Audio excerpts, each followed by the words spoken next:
Este podcast é uma produção da Rádio Guarda-Chuva. Jornalismo para quem gosta de ouvir.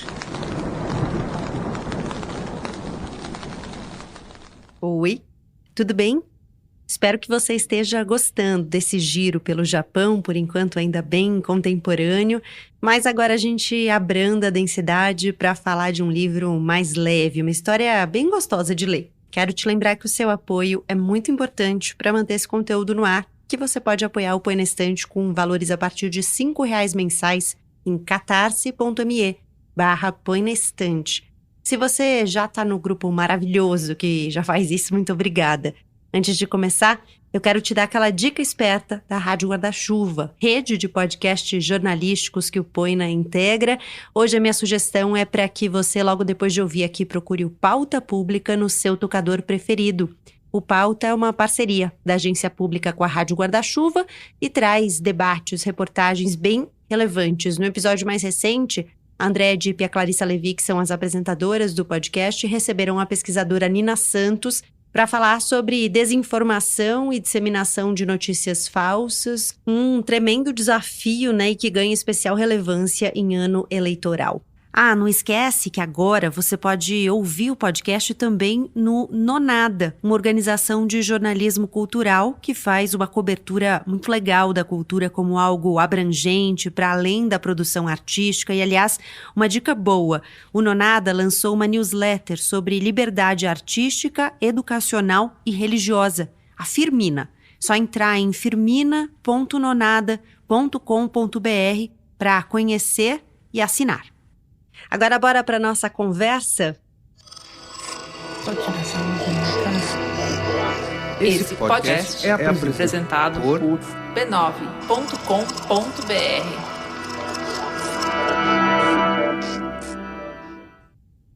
Sem dúvida, Tsugumi era uma garota desagradável. Deixei minha tranquila cidade natal, conhecida pela pesca e pelo turismo, para cursar uma universidade em Tóquio. A vida na capital também tem sido muito divertida. Eu me chamo Maria Shirakawa, em homenagem à Santa Virgem. Apesar do nome, estou longe de ser uma santa. Mas não sei porquê, das novas amizades que fiz ao chegar aqui, ouvi que sou uma pessoa generosa e serena. O que sou, na verdade, é um ser humano de carne e osso e do tipo pavio curto. Mas devo admitir que fico intrigada com certas atitudes das pessoas daqui de Tóquio, como, por exemplo, a mania de se irritar por qualquer coisa, porque choveu, por cancelarem a aula, ou porque o cachorro urinou fora do lugar. Nesse sentido, minha atitude é um pouco diferente. Quando alguma coisa me deixa irritada, no instante seguinte, o ímpeto da raiva se dissipa como que sugado pelas areias do refluxo das ondas.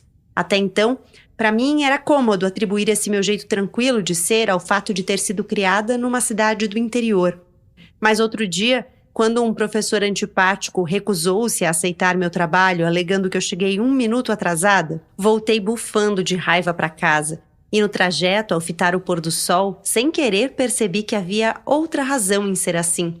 Era culpa de Tsugumi, ou melhor, era graças a ela. Todo mundo está sujeito a sentir um rompante de raiva ao menos uma vez ao dia. Quando isso acontecia comigo, constatei que lá no íntimo eu pensava: isso não é nada comparado com o que Tsugumi me aprontou. E repeti essa frase como a entoar um mantra. Naquela época em que convivi com ela, devo ter aprendido, ainda que intuitivamente, que a raiva é um sentimento que não leva a lugar algum. Ao fitar o céu alaranjado na iminência do anoitecer, senti uma ligeira vontade de chorar. Isso porque ocorreu-me que o amor é um sentimento ilimitado e inesgotável que podemos doar à vontade, como a água canalizada distribuída pela rede de abastecimento do Japão. Ai, que saudade que eu tenho da aurora da minha vida, da minha infância querida, que os anos não trazem mais. Não é só o Casimiro de Abreu, não. Maria também é saudosa de seus tempos de juventude, da cidade praiana em que vivia, da vida singela de uma comunidade pequena e da amizade intensa com uma prima que passou os primeiros anos de frente com a finitude. Tsugumi, grosseira e por vezes cruel, é dona de um corpo frágil e de uma personalidade robusta, apesar de uma doença crônica ou talvez por causa dela. Maria, narradora, personagem que agora vive em Tóquio, nos deixa às voltas com as lembranças dessa relação ambivalente no último verão passado na cidade natal. Tsugumi, de Banana Yoshimoto, é tema do terceiro episódio dessa temporada do Põe na Estante, que já começou.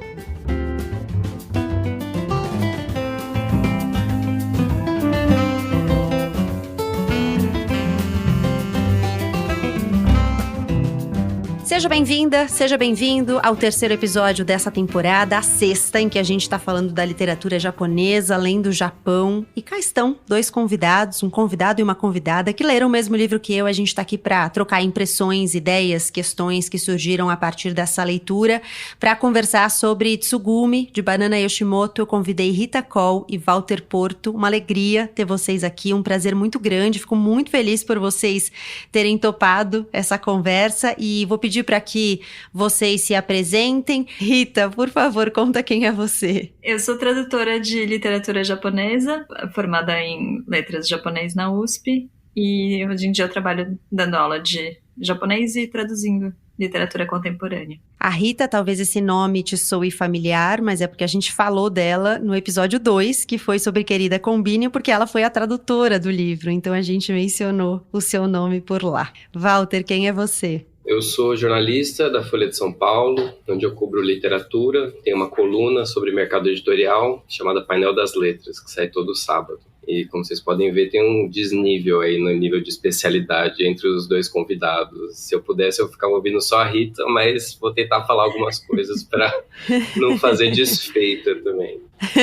Não, mas não tem essa. A ideia é ser mesmo uma conversa entre leitores, como todas que são no Põe na Estante. Nessa temporada em especial, nessa temporada sobre literatura japonesa, eu tenho tentado trazer em alguns episódios algumas pessoas que estão mais mergulhadas nesse universo, porque eu acho que tem muitas nuances, inclusive da cultura, né, que a gente não capta quando lê com mais distanciamento, né, sem conhecer tanto. Então, em alguns episódios, ter pessoas que conhecem um pouco mais é legal também pra gente acrescentar camadas, né, a essa experiência de leitura. E Rita, falando nisso, você me falou que você leu o livro em japonês, né? Sim, é isso que eu tava pensando agora, assim, acho que a única coisa de especialista que eu tenho aqui é que eu li o livro em japonês, até porque eu tô morando fora do Brasil agora. Eu queria ter lido a tradução, eu gosto de tentar ler traduções de outras pessoas, mas eu li no original.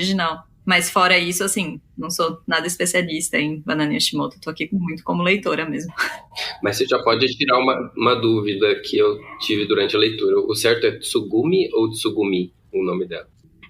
O padrão de acento de tônica do japonês é diferente, não é de tônica e ato, não é uma coisa de tom. Então, geralmente não é nem Tsugumi, nem Tsugumi, é meio Tsugumi. Como é o nome próprio, na verdade, eu não tenho certeza. Ah, que legal isso. Eu ia começar perguntando a vocês como é que vocês chegaram na autora. Sei que a Rita já tinha lido o livro, não sei se Walter já conhecia algo dessa autora, se já tinha chegado a ela, porque eu a conheci na pesquisa para a temporada. Eu nunca tinha lido nada dela, para mim foi uma leitura inédita, tanto do livro quanto da autora. E eu também não conhecia a produção dela, não sabia que ela existia, assim. Então, para mim foi bem interessante, foi uma coisa bem nova. Eu também não conhecia, eu nunca tinha lido. Eu conhecia a Banana Yoshimoto de nome, até porque uma vez que você escuta esse nome, você não esquece, é um nome muito marcante. Guarda, né? Eu conhecia, sabia que era uma autora relevante, mas nunca tinha tido a oportunidade de ler. Até porque, pelo que eu sei, o livro mais conhecido dela, o que tinha que estar fora de catálogo faz um tempo, né? Que é o livro que as pessoas usam mais como referência. Então, foi uma boa oportunidade de entrar em contato com essa autora. E, na verdade, ela representa, eu acho, uma geração de escritoras japonesas que me interessa muito conhecer e que eu não conheço remotamente tão bem quanto gostaria. A Yoko Ogawa, Sayaka Murata, que a Rita traduziu, acho que é uma coisa a explorar. A Yoko Ogawa, eu queria muito que tivesse entrado na temporada, mas, enfim, acabou não entrando, porque a gente tem que fazer as escolhas aqui para caber em 8 episódios, mas eu já deixo como recomendação aí de leitura extra dessa temporada, porque é uma autora que acho que vale bastante a pena também. Eu acho até surpreendente ouvir, assim, quer dizer, claro, muita gente não ouviu falar de muitos autores, eu não conheço muitos autores, mas pra mim a Banana Yoshimoto é muito referência quando você pensa em literatura contemporânea japonesa, né? Só que é isso, a gente gente não tem muito poucas traduções, né, para o português, e o Kitchen, que é o mais famoso, tá fora de catálogo, é uma tradução, acho que do italiano. A gente tá muito para trás nisso, né? Mas quando eu comecei a estudar na faculdade, eu me interessava por literatura contemporânea e quase não tinha traduções, né? O Murakami estava começando a ser traduzido, então o Kitchen era meio uma luz, assim, tipo, tinha esse um livro, sabe? Foi o primeiro livro que eu li em japonês, o Kitchen. Eu acho que eu não entendi muita coisa pensando agora, assim. Mas, então tem um afeto, assim. Mas eu não conheço tanto, sei sobre ela mais do que eu li livros dela, sabe? Tradução direta do japonês é um fenômeno um pouco recente, né, no mercado editorial brasileiro. É coisa de 20 anos pra cá, talvez menos. Eu pesquisei um pouco isso no meu mestrado, pesquisei a tradução do Musashi, do Miyamoto Musashi, que foi meio um pouco um precursor, assim, dessa onda, né? Acho que ele abriu um pouco de caminho, mas as traduções diretas já tinham um pouco, mas às vezes mais dentro da universidade, dentro da comunidade Nikkei, né? E começou a ir mais para as editoras grandes de 2000 pra cá, que eu acho que é um movimento que tem também com outras, né? Com a literatura russa, tá tendo retraduções, acho que as pessoas estão prestando mais atenção nisso, né? Os próprios leitores estão pedindo traduções diretas. Eu ia dizer isso, eu ia dizer que outros idiomas também estão agora ganhando mais traduções, né? Direto dos idiomas originais. E, de fato, eu acho mesmo que as pessoas estão prestando mais atenção nisso. As pessoas perguntam sobre isso, vejo até pela minha experiência, né? No Põe na Estante, que eu tenho contato direto ali com leitores e leitoras, tem muita gente que pergunta sobre isso. Ah, foi traduzido direto do japonês, do russo? E agora eu acho que tem um problema que as pessoas estão querendo traduções diretas, mas não tem tradutores suficientes, né? Pra traduzir todas as coisas que seria interessante traduzir. Então eu acho legal que as editoras não façam mais traduções indiretas, mas por outro lado isso às vezes faz demorar muito mais para as coisas chegarem, porque tem poucas pessoas querendo e podendo traduzir, né? Tsugumi fitou-me em silêncio com uma expressão séria e com os lábios vermelhos e tremulantes respondeu como a entoar uma oração. Achei a carta na caixa de correio assombrado, dá para acreditar? Como é que é? De repente, lembrei-me do abrigo meteorológico do qual havia me esquecido por completo. Tsugumi prosseguiu, falando baixinho como a sussurrar. Eu entendo dessas coisas porque estou bem mais perto da morte do que vocês. Há pouco, eu estava dormindo e o vovô apareceu no meu sonho. Mesmo depois de acordar, algo me incomodava, pois no sonho, ele parecia querer dizer alguma coisa. Antigamente, ganhava muitos presentes dele e tenho uma dívida de gratidão. Você também apareceu no sonho, mas o vovô já havia conversado com você. Afinal, ele te amava muito, não é? Foi então que de repente me surgiu a ideia de ir até a caixa de correio. E não é que, por acaso, você lhe contou sobre a caixa? Não, disse balançando a cabeça. Acho que não. Então, confesso que eu tô com medo, exclamou Tsugumi para em seguida prosseguir em tom grave. Aquilo se tornou uma caixa de correio assombrada de verdade. Tsugumi entrelaçou as mãos com firmeza na altura do peito e, de olhos fechados, parecia recordar o momento em que saiu correndo até a caixa de correio embaixo da chuva. O barulho das gotas reverberava com placidez na escuridão e, tragada pela noite de Tsugumi, sentia a realidade se distanciando rapidamente de mim. Tudo o que até então havia acontecido, a vida, a morte, foi pouco a pouco tragado por um redemoinho misterioso e transportado para outra realidade, em sereno e inquietante silêncio. Vou entrar aqui no livro porque eu queria entender de vocês o que vocês acharam dessa narradora e dessa personagem central que dá nome ao livro, né? Porque apesar da Tsugumi ser a personagem nomeada, não é ela que tá contando a história, né? Quem tá contando a história é a Maria, que é prima dela, mas a Tsugumi de fato é uma personagem muito marcante, assim, que o que ela tem de frágil no corpo, ela tem de forte no espírito, assim, forte e implacável, né?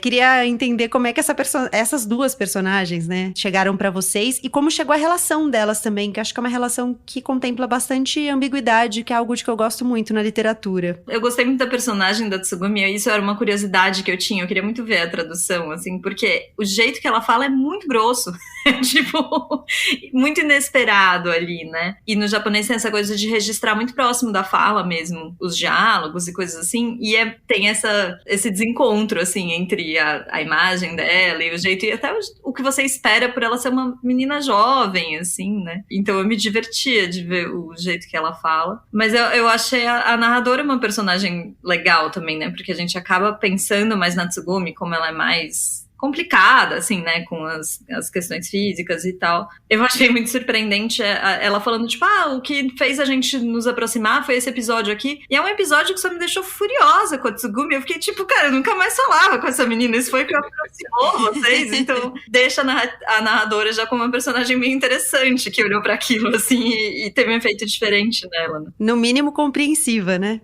Acho que ela também tem um lado meio forte, assim, né, de não se abalar muito com essas coisas, de peitar a Tsugumi, né, de um jeito diferente da irmã, talvez, que fica só mais aturando, ela banca, né. Tsugumi forja uma carta do avô falecido da protagonista, fingindo que era uma carta deixada do além, e aí ela narra dizendo, nossa, eu fiquei muito brava, mas aí passou, se fosse eu ia ter parado na parte, eu fiquei muito bravo e nunca mais falei com essa menina. Exatamente. Ela, tipo, tem uma transição ali, né, em que ela, tipo, ela fica muito furiosa e depois elas duas começam a rir e muda a chave, né, de uma maneira que pra mim foi meio inesperada, assim. Mas é que a narradora, eu acho que ela tem uma inteligência, né, em que ela consegue alcançar algumas profundezas, assim, da Tsugumi que talvez os outros personagens com quem ela convive não consigam, assim. Tem até um momento que a Tsugumi vai pra Tóquio, né, viver com os pais se mudam, e ela volta pra passar esse último verão. A família vai vender a pousada, onde a Tsugumi passou a vida, praticamente morando com a mãe, de favor, na pousada dos tios, né, que são os pais da Tsugumi e da Yoko, irmã dela, e ela volta pra passar esse verão, esse último verão. E aí tem um momento que a Tsugumi fala, tava sentindo falta de dividir o tempo e dividir as conversas com alguém inteligente, com alguém que fizesse sentido, porque todo mundo tem meio que um amor muito tolerante por ela, então ela é grossa, ela é cruel, né, mesmo, e as pessoas toleram porque, ela tem uma doença, ela tá ali confrontando a finitude o tempo todo e tal, então vamos deixar passar. Quando ela fala sobre essa inteligência da Maria, que é a narradora, eu acho que no fundo é um pouco a inteligência de falar não, sabe? Porque ela é a única que coloca algum questionamento ali, algum limite, mesmo assim, com bastante tolerância. Eu acho que tem sim uma perspicácia da narradora, da Maria, de entender de onde vêm os impulsos da Tsugumi, mas também acho que é um bom retrato de uma amizade muito especial. Aquele amigo que você tem, que você não sabe porquê, mas essa pessoa te entende de um jeito que as outras não entendem, né? Até no final do livro, sem spoiler, tá? Mas no final do livro tem um momento em que a Tsugumi fala algo do tipo, você foi a única pessoa que me sacou na vida, por isso que eu tô falando agora com você. Então eu acho que tem essa coisa da relação muito íntima dela ser algo muito especial, para além das qualidades que uma tem ou outra tem, a relação que elas forjam é muito única, assim. Mas falando da personalidade da Tsugumi, é uma personagem muito difícil, né? Ela não perde uma oportunidade de ofender, de ser grossa, de ser grosseira, né? E recentemente eu fiz uma reportagem sobre essa questão de mulheres difíceis na literatura, e eu lembrei o tempo todo lendo esse livro.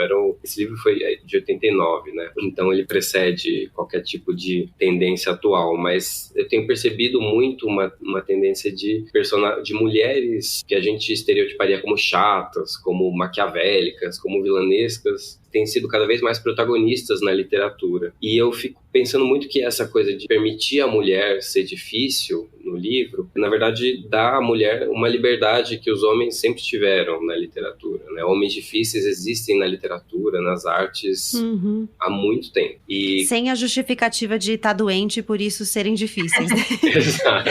Exato. E agora eu fico pensando muito que na verdade, essa dificuldade, essa personalidade difícil, na verdade, é a própria pessoa exercendo a liberdade dela de ser quem ela é, como ela quer, que no caso da Tsugumi é meio justificado pelo fato de que ela tá doente, que ela se vê, eu acho, o tempo todo prestes a morrer, ela acha que ela tem pouco tempo, então ela fala, quer saber? Eu vou ser desse jeito aí, quem não gostar, não gostou. E ela é uma adolescente, né, assim, eu acho que tem esse elemento que adolescentes já tem uma complexidade, porque é um momento difícil, né, da vida, assim, um momento de transição difícil, não que os outros sejam tranquilos, mas eu acho que a adolescência tem uma complexidade. E aí ela tá na adolescência, mas com esse adendo. Com o adendo de que ela não sabe se ela vai chegar na vida adulta. Só vai sair. Em casa, Tsugumi continuava a destilar sua raiva sobre a família, chutando a tigela de comida de Poti sem pedir desculpas, dormindo e roncando em qualquer lugar com a barriga de fora. Mas, em compensação, Ao lado de Kyoichi, ela irradiava tanta felicidade que dava a impressão de estar afoita em viver intensamente o pouco tempo que lhe restava. Nessas horas, eu senti uma pontada de apreensão, como singelos raios de sol a penetrar por entre as nuvens, e isso me machucava sutilmente. A vida de Tsugumi sempre desencadeava esse tipo de apreensão. Era uma vida que possuía um brilho ofuscante, pois seus sentimentos pareciam dominar o corpo, a ponto de poder lhe tirar a vida a qualquer momento. Isso que você falou, que essa é uma liberdade que sempre é dada aos homens, me fez pensar na minha própria surpresa com ela, tipo, do jeito que ela fala. O japonês é uma língua muito marcada o gênero do falante, sabe? Tem jeitos de falar mais masculinos e femininos, e o jeito que ela fala não tem os marcadores de feminilidade, assim, é uma coisa... Eu fiquei pensando agora que se fosse um menino adolescente falando assim, eu ficaria muito menos chocada, assim, surpresa, né? Acho que mostra mesmo esse viés que a gente tem, né? E eu também fiquei pensando que essa relação das duas, talvez parte do que elas se entendem, que a Maria tolera ela de uma maneira diferente, né? Tem essa paciência com ela que, na verdade, não é nem uma paciência, assim, um gosto mesmo pela relação delas, talvez porque reflita coisas dela mesma, né? Acho que às vezes tem um pouco dessa crueldade ou uma certa braveza dentro da própria Maria que ela vê isso vivido no máximo, assim, na Tsugumi, e gosta de ver isso ali, né? E é prazeroso, né, pra gente, enquanto leitor, e no caso da ficção, pra Maria, perto da Tsugumi, essas personagens que não têm superego, ou que não tem nada que as contém, ou desculpa aí, psicanalistas que estão ouvindo, porque psicologia de bar, mas o superego dessa menina não existe, ela não encontra limites, né, e isso é sempre muito legal de ver, a pessoa agindo como você gostaria de agir se não houvesse, sei lá, regras sociais, normas esperadas de você. Ela só age. Eu não tinha pensado nesse aspecto das personagens que você trouxe, Walter, e muito legal isso que você complementou, Rita, do idioma, né, porque a gente não conhece, né, não consegue captar isso, então é muito legal saber dessa nuance também. Mas eu fiquei pensando nessa coisa do gênero, quando eu li, na verdade, uma resenha do livro, que saiu na 451, e a resenha mencionava que a Tsugumi meio que fazia o papel dessa parente chata ou inconveniente que todo mundo tem.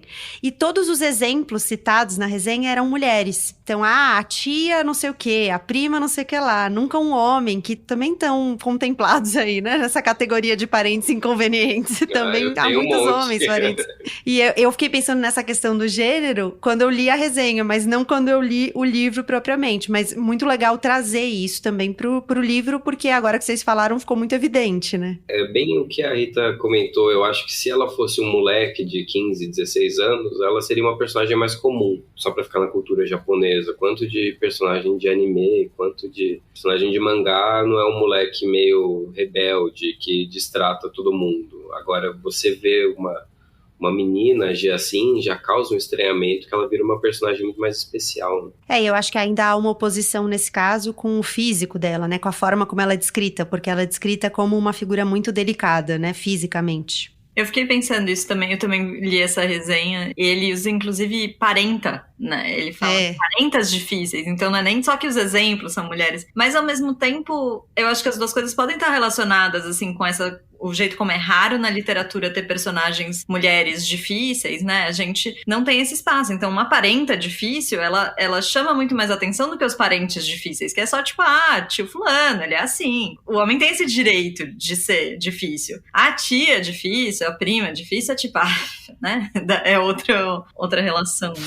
Do momento em que peguei o trem-bala até a baldeação para o barco de transporte Interilhas, não consegui conter a euforia. Mas após um breve cochilo, embalada pelo movimento das ondas, percebi que estava mais calma. Com a preguiça de quem acabou de acordar, endireitei ligeiramente as costas e da janela embaçada pelas águas salgadas, observei ao longe a saudosa praia que aos poucos se aproximava como que em câmera lenta. Quando soou o apito, o barco fez uma enorme curva em direção à extremidade do cais. Ao nos aproximarmos do porto, vi que Tsugumi estava de vestido branco, braços cruzados, encostada na placa "Sejam bem-vindos". O barco continuou a avançar lentamente, até que de súbito estacou. O marinheiro lançou a corda e posicionou a escadaria de madeira. Os passageiros enfileirados começaram a descer sob a tênue luz do anoitecer. Eu me levantei, peguei a bagagem e entrei na fila do desembarque. Ao deixar o barco, senti uma onda de calor. Tsugumi aproximou-se rapidamente, sem ao menos dizer há quanto tempo ou como vai, exclamou com a cara moada. Que demora!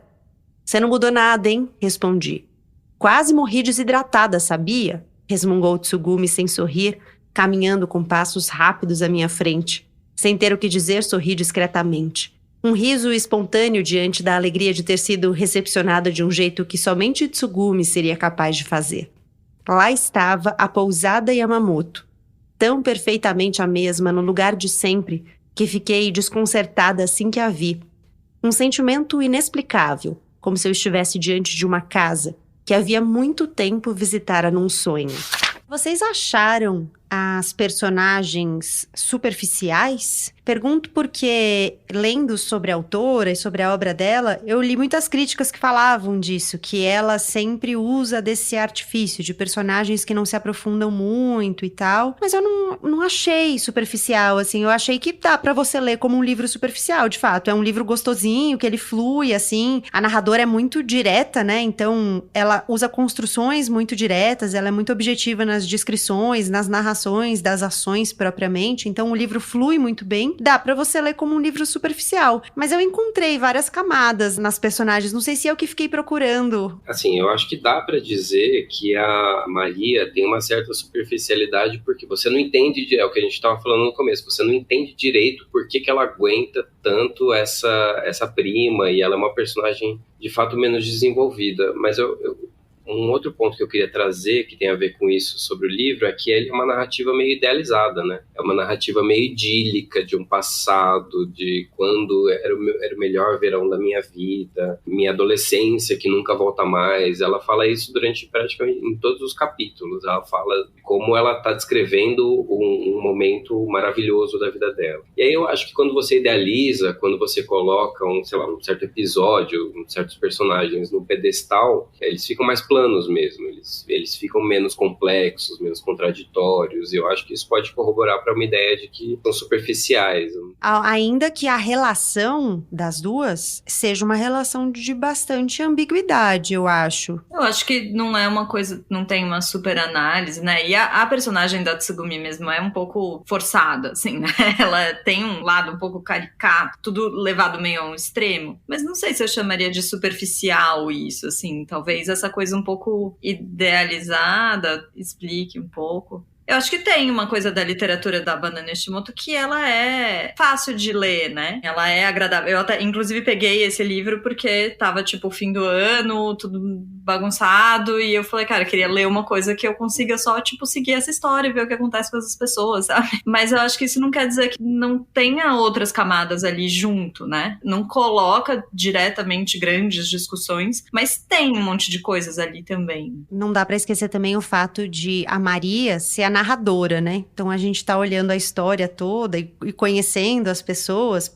pelo ponto de vista dela. Então também talvez interesse a ela que a gente não conheça ela tanto, né? Então eu fico pensando o quanto pra narradora não interessa muito contar sobre ela. Ela quer mais colocar foco nessa outra personagem, que ao mesmo tempo que é espelho, é um pouco um rebatedor, assim, né? Porque ela olha pra Tsugumi encontrando ali coisas que ela repete, mas também repelindo muitas coisas e quase denunciando muitas coisas, né?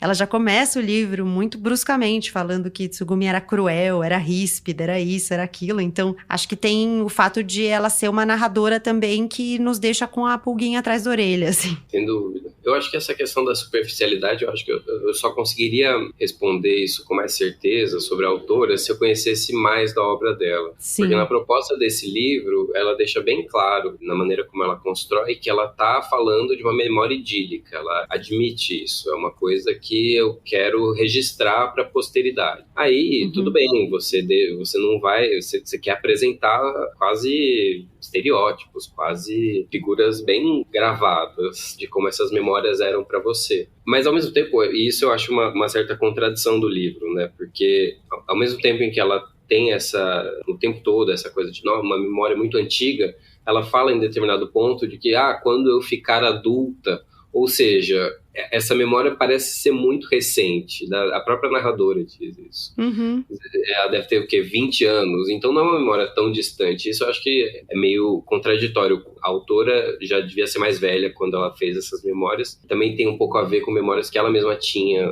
que ela fala isso no pós-fácil, né? Tem a ver com memória da própria vida dela. Então acho que acaba confundindo o leitor, porque a narradora parece muito mais perto dos eventos que ela está lembrando do que a autora, que imprime essa impressão de memória antiga, idílica, idealizada. Então. Acho que isso fez bastante sentido com um desconforto que eu tinha ficado, assim, que eu não conseguia muito apontar. Até também eu li meio picado, assim, eu fiquei, será que eu perdi um pouco de qual que é esse contexto de onde que ela tá narrando, sabe? No começo ela parece estar ainda na faculdade, então ela falando com um distanciamento pequeno. E por um lado eu entendo, assim, né, essa coisa da adolescência e juventude, passa 3 anos, você acha que passou uma vida inteira, e você idealiza coisas que estavam acontecendo ali há 3 anos, nossa, lembra quando a gente ia naquele bar, e aquele era o bar, sabe? Mas tem um tom um pouco mais de alguém que tá olhando mais de longe, que não bate muito com o lugar de onde ela tá falando, e que também não fica muito claro, né? Eu acho que essa contradição, ela se manifesta também um pouco na forma da escrita, porque é uma escrita muito rebuscada. A maneira como ela conta a história, ela faz descrições do sol poente, descrições sobre o clima da cidade, que eu achei que não combinam muito com o tom adolescente da narrativa, né? Tanto o motivo quanto as personagens. Ela se preocupa demais em rebuscar as palavras de uma maneira que eu não acredito muito que uma pessoa, uma jovem, né, que é quem parece que está escrevendo, faria. Vou defender aqui essas contradições que vocês colocaram, porque eu acho que isso se justifica por algo que também está nessa resenha da 451, que eu acho que traduz um sentimento que eu não tinha conseguido nomear, mas que está bem nomeado lá, né? Que o autor fala que o livro transmite uma tristeza pela impermanência. Eu até peguei as aspas do autor, né, que é o Samir Machado de Machado.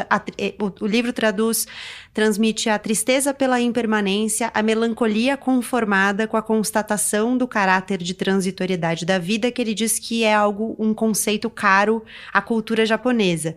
E eu acho que isso talvez justifique essa coisa de ela narrar os fatos passados como se fossem tão passados assim, porque é como se ela quisesse congelar a impressão que eu tenho, sabe? Como se ela tivesse exatamente com dificuldade desse momento de mudança da vida, em que ela não tá só mudando de fase, tá chegando à vida adulta, mas também tá mudando de cidade, tá deixando esse lugar que pra ela era tão importante. O mar, né, um personagem muito importante no livro, o mar aparece como cenário em várias das situações, então talvez ela tenha tentado congelar, e por isso tanta idealização que faz o passado soar mais longe do que ele é, assim, não sei, eu encontrei um pouco de justificativa aí. Faz sentido. Os dias sempre transcorriam sem nenhuma novidade. Naquela pequena cidade pesqueira, minha vida se resumia em dormir, acordar e comer. Às vezes, eu estava saltitante, noutras desanimada. Às vezes assistia à TV, ficava apaixonada, frequentava as aulas na escola e no fim do dia, retornava para casa. Ao relembrar aquela vida comum e cotidiana, sinto que daquela época me restou algo ínfimo, como grãos de areia quentes, leves e límpidos. Senti um leve aconchego e, sonolenta pelo cansaço da viagem, deixei-me envolver por esse sentimento de encantadora felicidade familiar. O verão havia chegado. Sim, era o início da estação de verão. Uma estação que passaria uma única vez e que jamais haveria de se repetir. Apesar disso, o tempo continuava a fluir, mas agora os dias pareciam mais tristes e um pouco mais tensos do que de costume. Nós, que ao entardecer, estávamos sentadas naquela sala, sabíamos muito bem disso. A tristeza dessa constatação era tão grande que tornava ainda maior a felicidade de estarmos juntas ali. Na linguagem, eu não sei. É que eu não li a tradução, né? Eu tô tentando pensar, tentando lembrar se me pareceu uma linguagem mais rebuscada ou não. Eu diria que a linguagem da banana, de maneira geral, não é, mas uma coisa que tem, assim, ela é meio simples de ler, mas depois quando eu fui ler ela de novo, depois que eu já tinha traduzido algumas coisas, eu percebi que na verdade ela deve ser muito difícil de traduzir, porque tem coisas muito...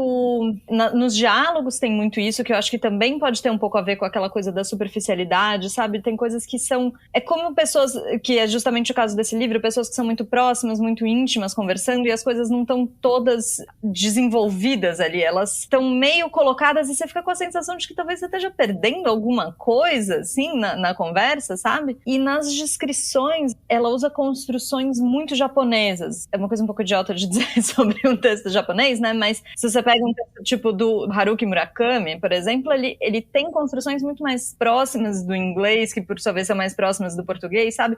Jeitos de falar que batem um pouco mais, são mais fáceis de traduzir, assim. Enquanto a Banana, eu acho que ela usa coisas muito japonesas ali, e daí eu acho que às vezes isso na tradução pode criar um efeito um pouco rebuscado que não necessariamente está no original para tentar passar essas imagens que ela tá criando. E eu também acho que tem uma coisa mais poética no japonês mesmo, no geral, sem querer soar uma idealização, assim, mas só um tom geral, né, de fazer comentários sobre o pôr do sol, sobre o mar, ou coisas assim, que talvez se você pega e passa aquilo pro português, fica falando, tipo, nossa, quem que fala assim, mas que não tem esse mesmo efeito, sabe, no japonês. Essa foi uma das coisas que eu guardei, assim, como tendo gostado desse livro, essa presença do espaço, assim, do espaço e do clima, né, do verão, a sensação dessa cidade pequena, de praia, e a pequenez das coisas cotidianas ali, assim. Tem uma singeleza, né, nessas descrições.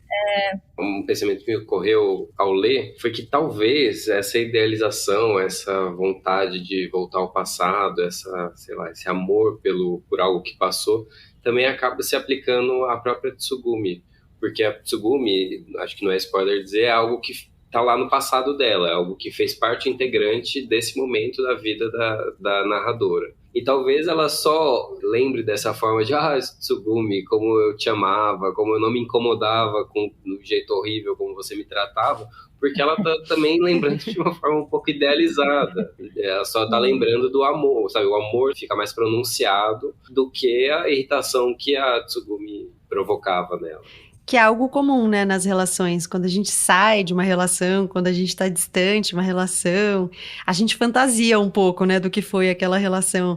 Pensando até em relação amorosa, assim, a gente termina e parece que o ex fica ótimo, mas é porque você não tá ali todo dia lembrando qual era o perrengue. A gente idealiza mais. E os defeitos ficam românticos, sabe? Ele fazia aquilo que era horrível, mas eu gostava tanto. Só que quando você tá vivendo, é só horrível. Exato.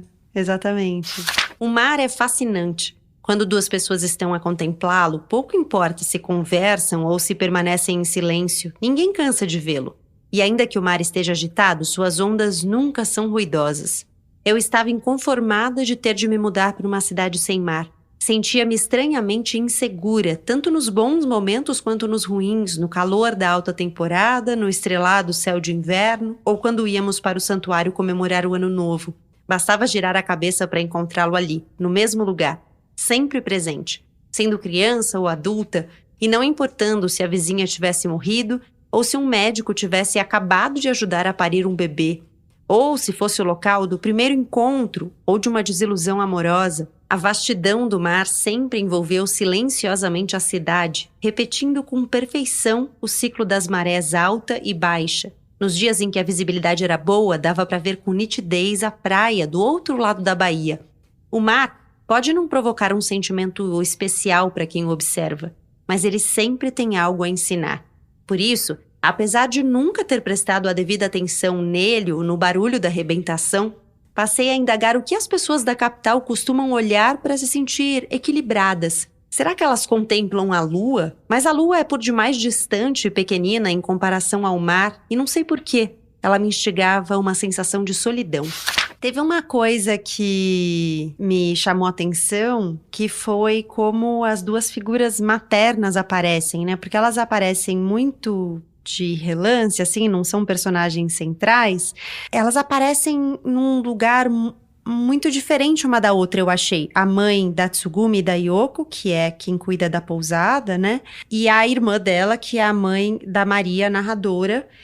que é quem vai para Tóquio porque o pai consegue finalmente se divorciar, né? Acho que isso também não é spoiler, porque tá logo no começo do livro, ela conta que, na verdade, a mãe era amante do pai. Eu nem entendi assim como amante, é que depois ela nomeia como amante. Eu entendi que o pai já estava separado da esposa, mas não divorciado no papel. Enfim, ele e a mãe tinham uma relação e aí eles tiveram uma filha. E aí, quando ele consegue finalmente se divorciar, eles vão pra Tóquio. Eu achei as duas figuras maternas muito diferentes, como elas são apresentadas, assim, elas soaram diferentes na relação com as filhas. Sabe quando você fica procurando uma semelhança, até por ser familiar, sabe? As duas foram criadas juntas, são irmãs, as duas cuidavam da pousada juntas e tal, mas elas me pareceram figuras que veem a vida e a composição familiar propriamente de maneiras diversas. Eu não pensei tanto, assim, sobre as mães, mas uma coisa que eu achei interessante nessa obra foi a relação com o pai, né, que daí envolve a mãe da Maria, que no começo poderia ir para um lado um pouco mais batido, assim, né, de tipo, é uma mãe solo, um cara que é casado, mas que fica tipo, não, vou me divorciar aqui dessa minha esposa, e de vez em quando aparece lá, nessa outra cidade. Podia ir para um lado um pouco mais drama, assim, desse, e não vai, né. Eu gosto do personagem do pai, ele é meio... Ele consegue interagir com a Tsugumi, inclusive, né, ela até fala em um momento, você é uma das poucas pessoas que consegue fazer com que eu me abra. E parece que ele vai para um outro caminho, né? Porque ele é tão meio felizão que ele não se abala muito com as coisas dela, assim, dá a volta, né? Mas eu acho que talvez essa diferença venha um pouco disso, né?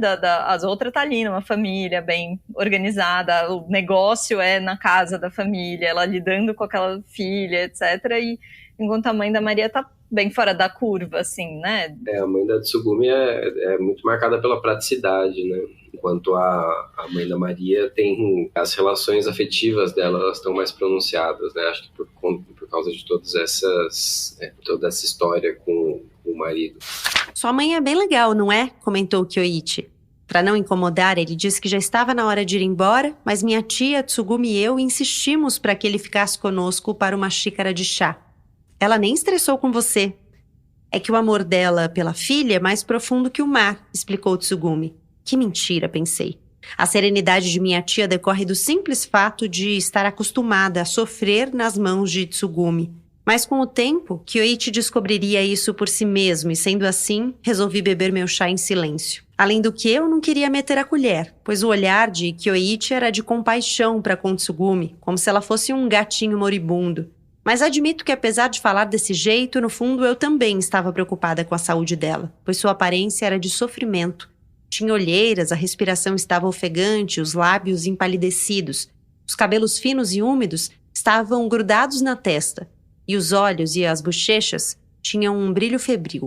Rita, você falou das referências que são muito específicas, das palavras, na verdade, que são muito específicas, e eu fiquei pensando das referências, né, que são muito específicas, referências japonesas. Ela cita coisas que são muito, não sei se exclusivas, mas assim, algumas coisas que me marcaram, coisas da roupa, né, da vestimenta. Ela até, a Lika Hashimoto, tradutora, escolheu manter algumas palavras no original, aí tem uma nota ali de rodapé para explicar do que se trata e tal. Mas também teve uma coisa que eu achei o máximo, eu fiquei pensando nisso, de ter uma ginástica transmitida pelo rádio. Eu achei incrível. Eu amo Rádio Taisou. Eu juro, eu pensei nisso hoje, porque eu tenho tentado acordar de manhã e fazer tipo uns alongamentozinhos. Aí outro dia, hoje de manhã eu pensei, gente, eu tô fazendo Rádio Taisou. Consegui esse sonho que eu sempre tive na vida. Agora eu preciso achar a sequência de exercício, eu vou começar a fazer isso. Mas é bem específico, né? Eu nunca ouvi falar disso em nenhum outro lugar. Não, acho que não.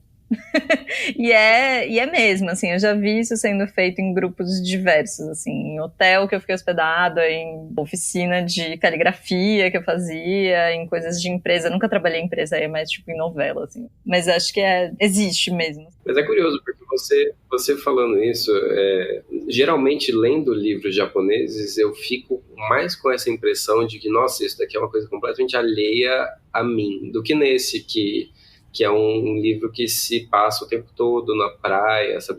É uma coisa muito familiar, eu acho. O clima que ela descreve, a cidade que ela descreve, claro que, enfim, tem particularidades, mas poderia ser uma cidadezinha brasileira. Não tem marcadores tão claros de ser no Japão. E até essa coisa das memórias, né, de infância, acho que isso também são uma coisa familiar, porque por mais que haja especificidades nessa história, inclusive chega em um momento, um ápice da crueldade ou da implacabilidade da Tsugumi, que, enfim, eu fiquei assustada, mas assim, no geral, são histórias que muita gente pode contar, né, de, escolhas erradas, pegadinhas, adolescentes saindo de casa sem autorização, coisas assim que, no fim, acho que muita gente tem para compartilhar, né? Então, cria mesmo um ambiente, acho que familiar. Sem dúvida. Isso eu acho muito legal, assim, que isso, sei lá, eu tenho a impressão de que eu sempre bato na mesma coisa. Sempre que alguém me vem falar de literatura japonesa, em qualquer lugar pra mim, mas eu queria muito que a gente olhasse mais pra literatura japonesa como uma literatura, e não como, tipo, olha lá o Japão, assim, e sempre vai ter elementos, né, assim, tudo que eu leio de escrito em países ou pessoas de culturas que eu não conheço muito, eu aprendo alguma coisa ali, mas eu acho que às vezes as coisas japonesas acabam ficando muito, tipo, como uma coisa pra você estar olhando, e numa leitura meio antropológica, assim, né, de, tipo, deixa eu ler isso aqui pra aprender. A Banana Yoshimoto, eu acho que é uma escritora que sai um pouco disso, porque ela tá discutindo outras coisas ali, né, de relações humanas e coisas mais contemporâneas também, que daí começam a se aproximar mais das referências, né, das nossas, do que se você estiver lendo Kawabata, Tanizaki, que são outras situações, assim. Sim, eu concordo. Eu acho que ela é bem próxima da gente. E acho que mesmo assim, tipo, eu morei no Japão, eu visitei ilhas pequenas com praias e eu inventei uma ilha qualquer na minha cabeça para qual ela estava falando. Não sei se era isso ou não, né? A gente sempre vai projetar as nossas imagens naquilo. Funciona assim, né? Eu acho que tem mesmo essa tendência, gente, principalmente quando é uma cultura geograficamente muito distante nossa, a gente tende a fazer essa leitura meio etnográfica, né? Enfim, lendo para aprender sobre o povo. Tem até eu tava lembrando até que tem uma cena de Mad Men em que o Don Draper lê um livro japonês porque ele vai ter um encontro com pessoas japonesas, ele tem que entender como eles funcionam. E assim, é um romance que ele começa a ler, não vai aprender nada sobre o Japão. E pra mim é assim, é uma coisa também um pouco paradoxal, porque por outro lado, esse episódio aqui é dentro de uma série pra falar sobre literatura japonesa, né? Eu tenho um lado que você juntar essas coisas é muito positivo, a pessoa lê um livro de um autor japonês, gosta, vai atrás de outros, acho ótimo, leiam muitos livros japoneses, mas eu acho que quanto mais a gente for tendo uma variedade de autores, né, de obras e tal, a gente vai conseguindo passar para além, né, dessa leitura. E mesmo quando tem um guia, né, o que eu tento fazer nas temporadas é ter uma diversidade dentro daquele tema, né, então, por exemplo, misturar autores e autoras, autores contemporâneos e autores mais clássicos, autores que trabalham com um gênero ou com outro, né? Eu acho que a Tsugumi, ela contemplou também um aspecto que foi um jeito de escrever que, quando eu comecei o livro, eu achei que seria... Na verdade, o livro soou para mim, o tempo inteiro da leitura, como um suspense, porque ela começa a descrever a Tsugumi com uma contundência nessa crueldade, que eu fiquei o tempo inteiro na iminência de que ia acontecer alguma coisa. Eu falei assim, ela vai matar a narradora, ela vai, sei lá. O tempo inteiro eu tava achando que ia dar ruim, sabe? Então, o livro, ele ficou meio um suspense para mim. Então, eu acho que ele contempla também um aspecto que não tem nos outros, sabe? Acaba ficando uma coisa diversa, no fim das contas. E eu, desde o começo, eu tava esperando que o fim fosse diferente do que ele é. Eu não vou falar porque eu não quero revelar o fim, mas eu tinha certeza que ele ia terminar de um jeito e ele não termina. Eu também me surpreendi com o fim. Isso, pra mim, quase sempre acontece com livros japoneses. Eu não sei, eu leio muitos, mas ainda assim, eu acho que a gente tem uma ideia de narrativa tão forte, de arco narrativo, das narrativas com as quais a gente cresce, que até hoje eu leio uns contos, romances japoneses, e eu fico tipo, o quê? Mas acabou? Porque não tem, né, o mesmo arco que a gente espera. Por que será? Desde pequena, toda vez que o barco se aproximava do porto, eu me sentia um pouco forasteira. Esse sentimento me ocorria desde aquela época em que eu ainda morava na cidade e voltava de algum passeio. Não sei porquê, sempre tive a impressão de ser de outro lugar e que algum dia deixaria o porto para partir. Acho que a pessoa, independentemente de quando e de onde esteja, uma vez no mar contemplando o porto distante e enevoado, acaba por constatar que não passa de uma solitária forasteira.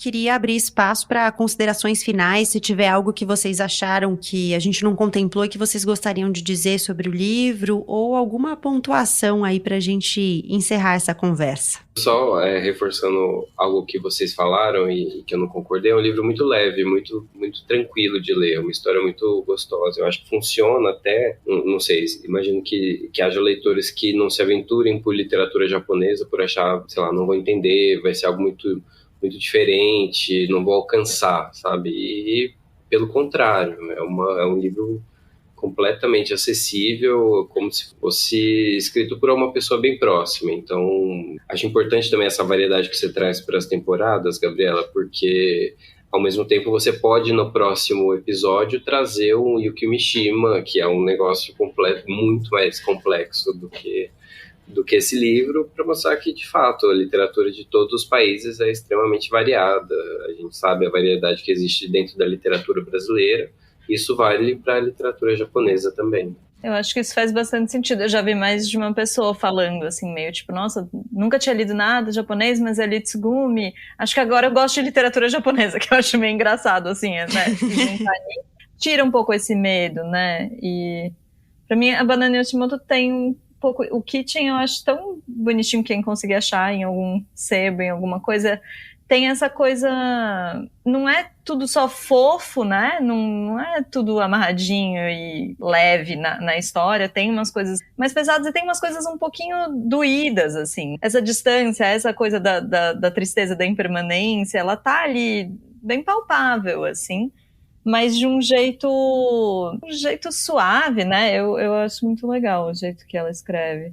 Voltando lá para o começo, né, o que você falou da geração de autoras japonesas, a Banana Yoshimoto ela é um pouco precursora, né, ela está mais próxima da Yokogawa, e eu tenho uma sensação de que a gente está agora, tem o entusiasmo de ler mais mulheres, de ler mais literatura contemporânea japonesa, e a gente está indo para mulheres muito atuais, né, a Sayaka Murata, a Mieko Kawakami, acho que vai ser traduzida também, e que são maravilhosas, mas tem muita gente muito boa também antes disso, né, eu torço pra gente trazer outras mulheres que já estavam fazendo coisas aí, 70, 80 ou antes, né? Bom, Tsugumi, então, de Banana Yoshimoto, tem tradução da Lika Hashimoto, é da Estação Liberdade, tem 183 páginas, vale o registro de que Banana Yoshimoto não é o nome de nascença dela, é Mahoko Yoshimoto. Eu li pesquisando sobre ela que ela gostava muito de flores, de bananeiras, por isso que ela escolheu esse nome. E, de fato, é um nome muito marcante, eu acho que funcionou, né? Porque é um nome, como o Walter falou no início, do qual você não esquece quando você ouve. Se eu me chamasse Goiaba Porto, ninguém nunca ia esquecer meu nome também. É uma excelente. Ela é muito figura. O Instagram da Banana Yoshimoto é muito bom. Ele é meio inesperado, assim. Rita, Walter, muito obrigada mais uma vez por terem topado a conversa. Se vocês quiserem deixar por fim aí, ou arrobas de vocês, ou caminhos para os trabalhos de vocês, muito obrigada por terem participado. Eu estou no Twitter com @WalterPorto, com W, e tem uma coluna, como eu falei no começo do episódio, sai todo sábado, normalmente sexta-feira no site da Folha, já dá para ler toda semana. Eu tenho um Instagram, kita.kita, de novo com H, que eu posto muito menos do que eu deveria, mas eu posto lá, então quem tiver curiosidade de saber novas coisas que estão saindo de literatura japonesa, tô lá. E eu tenho um Twitter, meu nome é Rita Kohl, K-O-H-L, que eu posto ainda menos. Eu não te seguia, que horror. Comecei a te seguir agora. Obrigada, gente, até a próxima. Obrigado, foi um prazer. Foi um prazer. É isso. Obrigada pela sua companhia nesse terceiro episódio da temporada. O Põe na Estante volta em 15 dias, dessa vez com um livro japonês um pouquinho mais antigo. Se você tá no Instagram ou no Twitter, segue o Põe na por lá, é @Põe na Estante nas duas redes. Eu sou a Gabriela Maier, cuido também da produção, do roteiro, da edição do podcast. O João Vitor Coura faz a mixagem, o Arthur Maier faz as capas dos episódios e a Júlia Maciel cuida do Instagram do Põe na Estante. Obrigada pela escuta, pela companhia e até já!